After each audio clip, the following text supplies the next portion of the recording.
Кудайдын чакырыгы 15-июнь.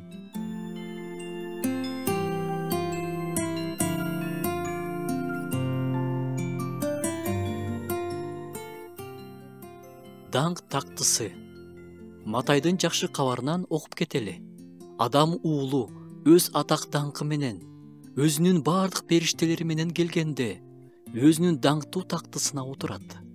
Бардык эл анын алдына чогулат.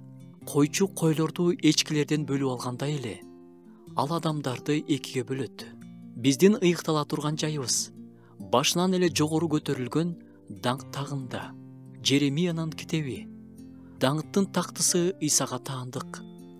Иса Машаяк ошол тактыдан патшачылык кылып, бийлик жүргүзөт.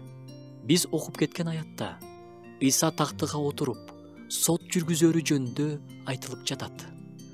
Анын соту эмнеден башталат? Ал сотун бөлүүдөн баштайт.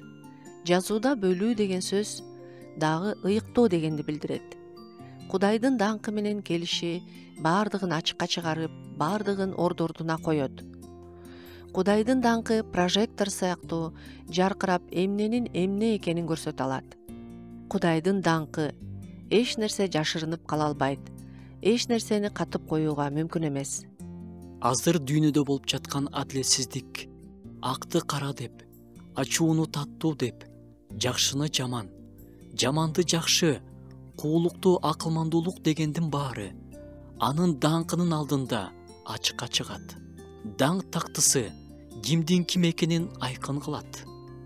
Демек, Иса даңкы менен келгенде эң биринчиден бөлөт. Ошондуктан кимдир бирөө түбөлүк тозокко, кимдир бирөө түбөлүк бейишти Кудай менен өткөрүүгө кетет. Эч ким түбөлүк тозокко баргысы келбейт. Бардыгы бейишке барсам дейт.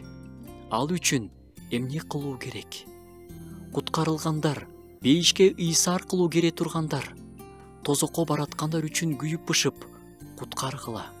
Исаны тааны электер ушул жерден кеч болуп кала электе, даңк тактысынын алдына сотко бара электе, Исага кайрылгыла.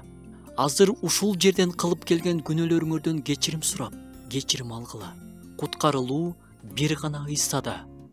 Бейиштин ачкычы Исада.